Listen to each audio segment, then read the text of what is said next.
Fue a anunciarse que un laboratorio ruso registró la primera vacuna contra el coronavirus en el mundo y de inmediato comenzaron a lloverme mensajes al celular desde todas las plataformas de redes sociales.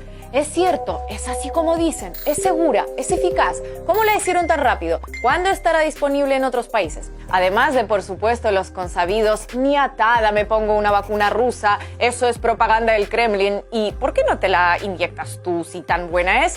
Cuando yo apenas había empezado a informarme en profundidad. Cosa que ahora ya sí hice y por eso puedo hablarles del tema en este video.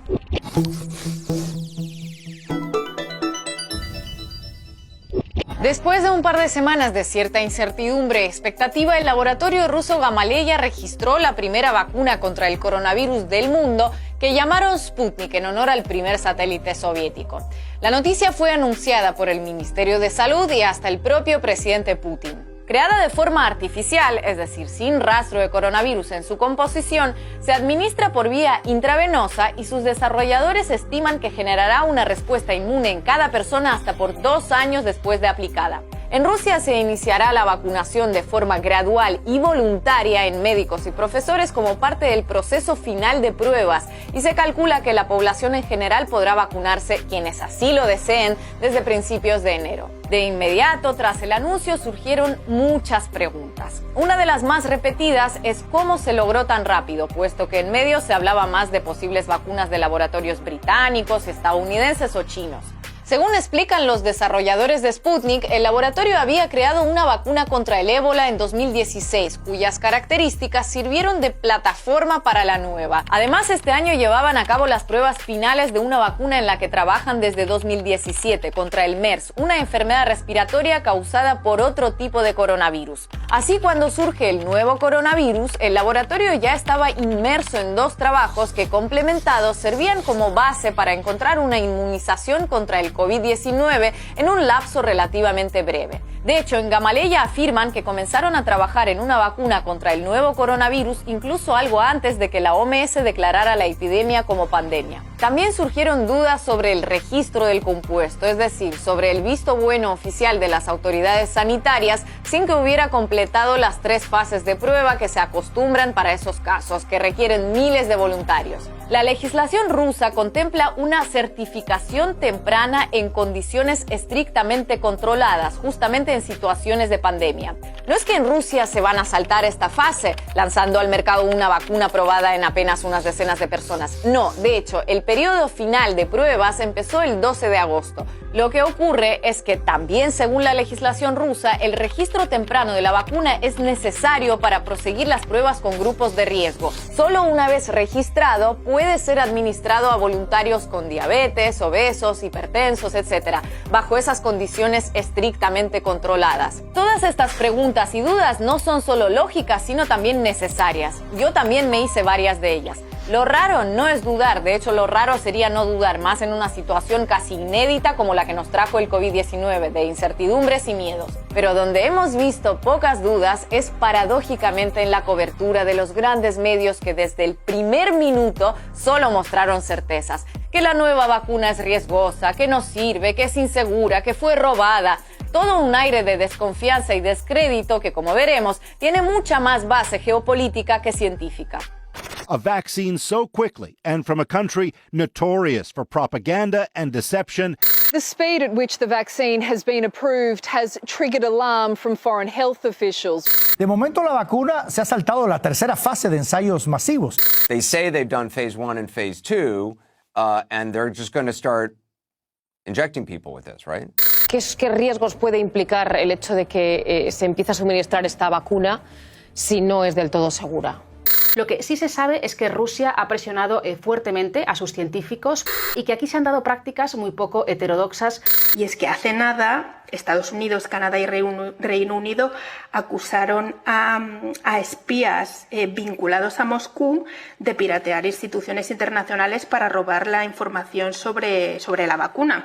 Who knows what this Russia news is, whether or not it's true or not? Be kind of a big lie. Pero todas esas alertas, escepticismos, advertencias que se hacen en el nombre de la ciencia, los estándares internacionales y hasta pueden parecer sinceros, pierden todo ese aire de pretendida pureza periodística cuando se comparan con las reacciones ante los protocolos y anuncios de vacunas de laboratorios de otros países. Por ejemplo, los mismos medios que alertaron de todas las maneras posibles sobre la llegada de Sputnik cubrieron con un enfoque completamente distinto el anuncio de la producción de millones de dosis de la vacuna elaborada por la Universidad de Oxford y la farmacéutica AstraZeneca, que tampoco ha terminado su tercera fase de pruebas, pero a pesar de eso ya inició su etapa de desarrollo para poder adelantar los tiempos de distribución en caso de que sea aprobada.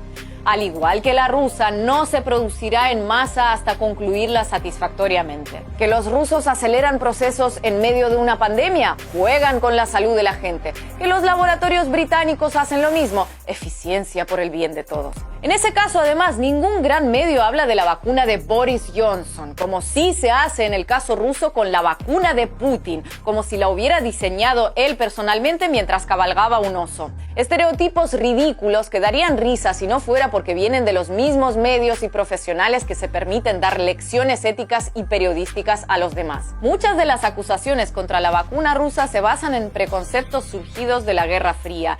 Ya desde antes del anuncio oficial se había dicho que hackers rusos habrían intentado robar la fórmula de la vacuna a laboratorios británicos, como preparando el terreno para lo que se venía. Hoy dicen que es insegura, como podrían haber dicho que es robada, o las dos a la vez, da igual, todo vale. Otras acusaciones hablan de la falta de ética en el desarrollo de la vacuna porque sus creadores la probaron en ellos mismos y en otros médicos y militares, una decisión muy criticada por gran parte de los científicos, tanto fuera como dentro de Rusia.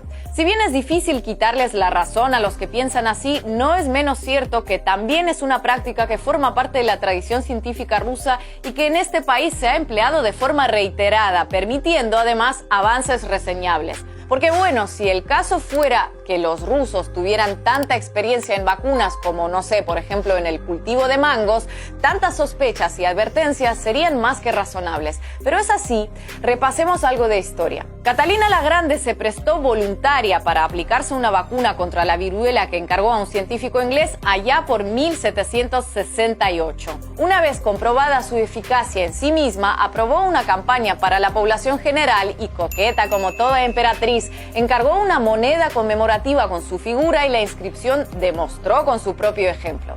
Mientras tanto, en Francia, Luis XV se negó a seguir el mismo procedimiento y falleció de la enfermedad. Al enterarse, la zarina no pudo reprimir un comentario despectivo sobre el nivel cultural de su infortunado par francés, aunque medalla conmemorativa por su muerte no consta que encargara, eso sí.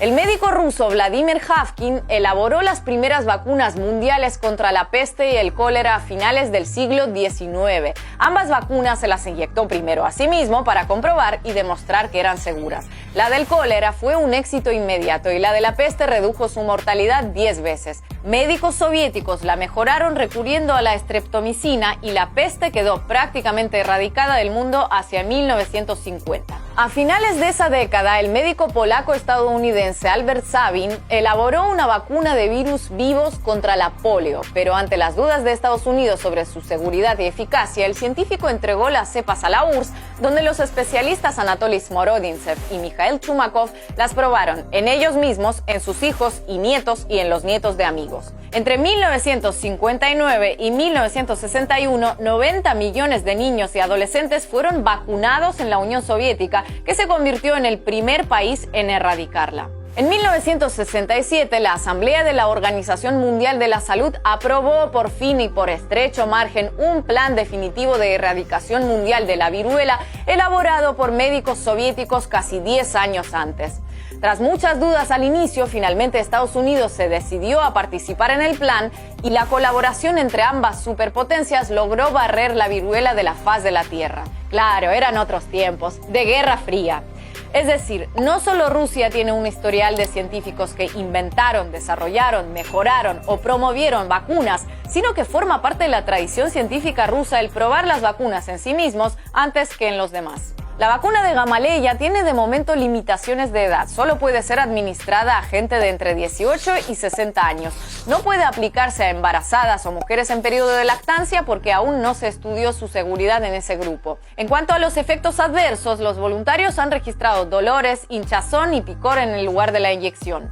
Otros reportaron debilidad general, aumento de temperatura, pérdida de apetito, jaqueca, diarrea, congestión nasal y malestar en la garganta. Según sus creadores, es normal que cause esos síntomas similares a los de una gripe. Esto se debe a la propia lógica de su fórmula, que se basa en los adenovirus, que son los que causan enfermedades respiratorias leves en humanos. Lo que hacen los científicos es primero anular la capacidad reproductiva del adenovirus, eliminando los genes responsables de esa función. Así, el virus inoculado se convierte en un mero transporte o vector sin capacidad de reproducirse, que es la clave de los virus para causar una infección. ¿Cómo entonces un adenovirus castrado puede generar inmunidad ante el nuevo coronavirus, que es otro tipo de virus? Pues porque en lugar de esos genes que se le retiraron, se introduce una cadena de proteínas sintetizada igual a la que lleva en su interior el nuevo coronavirus, pero que por sí misma no es la responsable de la infección. De esta manera, nuestro sistema inmune localiza al invasor, un adenovirus, y al ir este cargado con una tarjeta de visita como la que lleva el nuevo coronavirus, aunque sin sus efectos infecciosos, aprende también a reconocer a ese intruso hasta entonces desconocido. Si después de la vacunación nuestro organismo se expone al nuevo coronavirus real, de inmediato lo identifica y anula gracias a la experiencia adquirida con la vacuna. Es decir, se genera una respuesta inmune. Esta técnica, por cierto, es la misma que están usando otros laboratorios y no es nueva. Gamaleya partió con la ventaja de que el nuevo coronavirus apareció justo cuando estaban ya muy avanzados con su trabajo para la vacuna contra el síndrome respiratorio de Oriente Medio. Solo eso. Ajá, Ina. Ajá, muy interesante todo lo que cuentas, muy científico y todo, pero ¿es eficaz o no? ¿Es segura o no? Pues en este video he tratado de traerles todos los elementos, no solo una parte, para que se respondan. Concluyen que sí lo es, adelante. Que no, perfecto. Pero no quiero caer en el infantilismo de, como muchos medios se apresuran en decir que la vacuna Sputnik es mala, entonces yo voy a apresurarme en decir que es buena, porque sería rebajarme a su mismo nivel. Allá cada quien con su código ético y su nivel argumentativo. Periodísticamente hablando, sería muy irresponsable de mi parte dar una respuesta rotunda, tanto afirmativa como negativa, a preguntas del ámbito científico. No solo sobre la vacuna rusa, sino sobre la británica, la china, la estadounidense o la que sea. Pero por lo visto, algunos sí creen tener todas las respuestas sobre el tema, y no basándose en el qué ni el cómo, sino sobre todo en el de dónde.